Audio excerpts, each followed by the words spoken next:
Então, pessoal, todos bem? Sejam todos novamente bem-vindos ao canal. Hoje nós vamos tratar de um tópico interessante no direito constitucional a partir de um comentário feito pelo presidente do Superior Tribunal de Justiça na data de ontem, 10/5, sobre a necessidade de ampliação da Justiça Federal com a criação de pelo menos mais 4 ou 5 tribunais regionais federais. Criação de Tribunal Regional Federal não é tema novo e volta e meia esse tema retorna à pauta do dia e acaba sendo um dos principais temas dos noticiários jurídicos. Eu preciso te dizer que a criação de Tribunal Regional Federal, pelo menos mais 4 tribunais regionais federais, só não aconteceu porque o Supremo Tribunal Federal suspendeu os efeitos de uma emenda constitucional que criou os tribunais regionais federais da 6ª, 7ª, 8ª e 9ª regiões. Nós tivemos em 2013 a emenda constitucional 73. Essa emenda criou o Tribunal Regional Federal da 6ª região com sede em Curitiba, da 7ª região com sede em Belo Horizonte, da 8ª região com sede em Salvador, da 9ª região com sede em Manaus, e ainda disse que esses tribunais deveriam ser instalados no prazo de 6 meses. A emenda constitucional 73 de 2003, ela alterou a redação do parágrafo 1º do artigo 27 do ato das disposições constitucionais transitórias. E aí, logo que saiu essa emenda constitucional, a ANPAF, Associação Nacional dos Procuradores Federais, ingressou com a ação direta de inconstitucionalidade no Supremo, que recebeu o número 5.017. A ANPAF alegou, dentro de tudo aquilo que trouxe no bojo da ADI, 2 argumentos principais. O primeiro, o argumento de inconstitucionalidade formal. A ANPAF disse que o Poder Judiciário não pode ser alterado enquanto estrutura ou criação de órgãos a partir de lei cuja iniciativa se deu pelo Poder Legislativo e alegou afronta à separação de poderes, artigo 2º da Constituição Federal, mas alegou afronta também ao artigo 96, inciso 2, alíneas C e D, que dizem, respectivamente, compete privativamente, inciso 2, ao Supremo Tribunal Federal, aos tribunais superiores e aos tribunais de justiça propor ao Poder Legislativo respectivo, observado o disposto no artigo 169, inciso C, a criação ou extinção dos tribunais inferiores, inciso D, a alteração da organização e da divisão judiciárias. Então, para a ANPAF, há uma inconstitucionalidade formal, uma vez que essa emenda constitucional trata de matéria que seria atinente enquanto iniciativa legislativa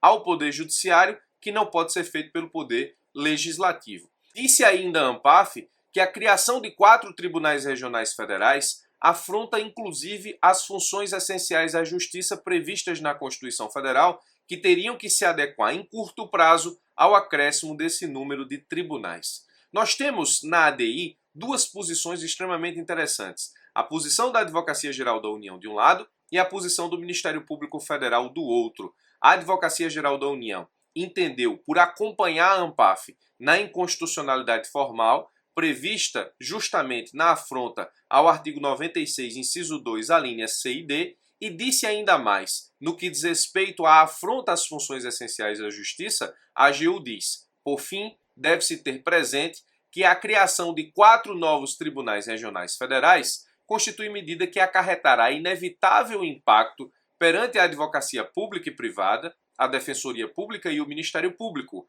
Sem dúvida, tais instituições deverão reorganizar-se para atender às novas demandas trazidas com a instalação das novas cortes. De fato, o Poder Judiciário não está limitado em sua atuação pelas funções essenciais da Justiça, mas é inafastável que o planejamento conjunto de ações de grande impacto nas instituições nacionais, como é o caso da criação das novas cortes previstas na emenda atacada, constitui medida adequada ao efetivo funcionamento de tais funções. Então a AGU, posicionando-se na ADI, estabeleceu o acompanhamento ao que disse a ANPAF na ADI acerca da inconstitucionalidade formal por afronta ao artigo 96, inciso 2, a linha C e D, como vimos, e ainda disse que o funcionamento, a criação desses 4 tribunais regionais federais afrontaria as funções essenciais da Justiça, que deveriam, com prazo curto e de forma muito rápida, realocar servidores, realocar toda a sua estrutura para fazer frente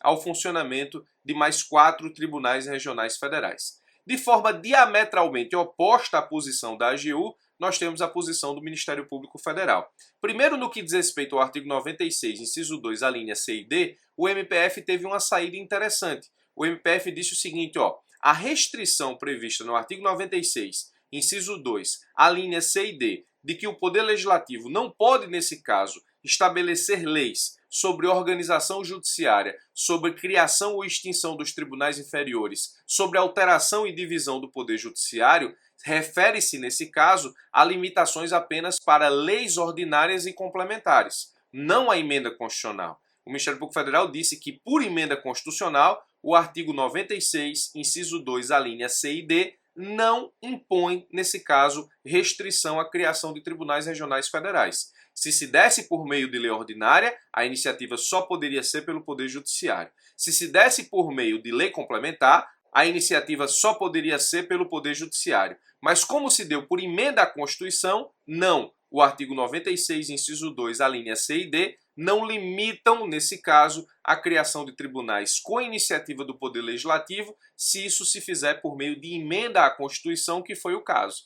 E no que diz respeito à afronta às funções essenciais da Justiça, o Ministério Público Federal disse o seguinte: apesar de a criação de tribunais refletir na lotação de servidores e membros do Ministério Público, da Advocacia e da Defensoria Pública, não demanda a reestruturação de tais órgãos, mas apenas ajustes administrativos que são inerentes às funções essenciais da Justiça. Em primeiro lugar, porque a medida não acarreta por si aumento do número de processos judiciais em trâmite no segundo grau da Justiça Federal, mas unicamente redistribuição às novas cortes daqueles em curso. Em segundo, porque os órgãos a que a Constituição conferiu o desempenho de funções essenciais da Justiça já possuem sede nas capitais em que serão instalados os tribunais regionais federais, as quais poderão, ainda que com alguma dificuldade e tempo, suprir a necessidade de aumento de recursos humanos e materiais para desempenho de atribuições perante os novos órgãos. Não há imposição constitucional de que a criação de unidades judiciárias seja acompanhada da correspondente ampliação dos órgãos essenciais à função jurisdicional. Sem dúvida, é relevante que isso se faça, em alguma medida, para permitir que o serviço judiciário transcorra de forma adequada, uma vez que envolve a atuação dessas funções essenciais. O judiciário não distribui justiça de forma isolada, mas depende de outros órgãos e entes, assim como da advocacia privada. Ajustes serão necessários, é certo, mas, como dito, trata-se de medidas próprias de órgãos administrativos que precisam adaptar-se à realidade mutante do serviço público. Então, de um lado, você tem a Advocacia Geral da União dizendo que há afronta ao 96, inciso 2, a linha C e D da Constituição Federal, e dizendo que a criação de 4 tribunais regionais federais afrontaria as funções essenciais da Justiça. De outro, o Ministério Público Federal dizendo que não há violação ao artigo 96, inciso 2, a linha C e D da Constituição, e dizendo que as funções essenciais da Justiça precisam se adaptar à ampliação do Poder Judiciário ou da Justiça Federal, porque isso é próprio da realidade mutante do serviço público. O certo é que o Supremo Tribunal Federal, ele, em decisão monocrática, estabeleceu, portanto, o deferimento da medida cautelar pedida pela ANPAF na ação direta de inconstitucionalidade, porque entendeu o Supremo em 2013 que nós realmente estaríamos diante de uma possível violação ao princípio da separação de poderes. O Supremo disse o seguinte, contudo, no controle jurisdicional é imprescindível apontar o risco que correm as instituições em caso de precedente que autorize hipoteticamente um poder a modificar unilateralmente a estrutura ou a competência de outro poder. Sem o judiciário, o legislativo e o executivo independentes, é mera questão de tempo a ocorrência de algo que não se deseja, a supressão das competências de cada órgão formador da vontade do Estado. Então, na ADI 5017, houve medida cautelar estabelecida pelo Supremo Tribunal Federal para suspender os efeitos da Emenda Constitucional 73 de 2013, que criou 4 tribunais regionais federais. O Supremo disse ao final, ante o exposto em caráter excepcional e sujeito ao referendo do colegiado, defiro a medida cautelar pleiteada para suspender os efeitos da Emenda Constitucional 73 de 2013. Muito bem. Então, hoje, nós temos 4 tribunais regionais federais criados por emenda constitucional, mas não instalados justamente por essa medida cautelar na ADI 5017, no Supremo Tribunal Federal, que suspendeu os efeitos da Emenda Constitucional 73 de 2013. Como disse para os senhores e senhoras, o tema sempre volta à tona e voltou agora por opinião firmada pelo presidente do Superior Tribunal de Justiça, dizendo que a Justiça Federal, para crescer, precisa de mais 4 tribunais regionais federais. E aí, a sua opinião, qual é? Você concorda com a Advocacia Geral da União no sentido de que 4 tribunais regionais federais afrontam o artigo 96, inciso 2, a linha C e D da Constituição e afronta as funções essenciais da Justiça? Ou você concorda com o Ministério Público Federal no sentido de que não há essa violação ao 96.2, a linha C e D da Constituição, e que as funções essenciais da Justiça que se adequem à mutante dinâmica do serviço público no caso da ampliação da Justiça Federal com mais 4 tribunais regionais federais? Nesse caso, você opina aí embaixo e diz com quem você se achega enquanto a argumentação jurídica. Vai ser um prazer ler nos comentários o seu posicionamento.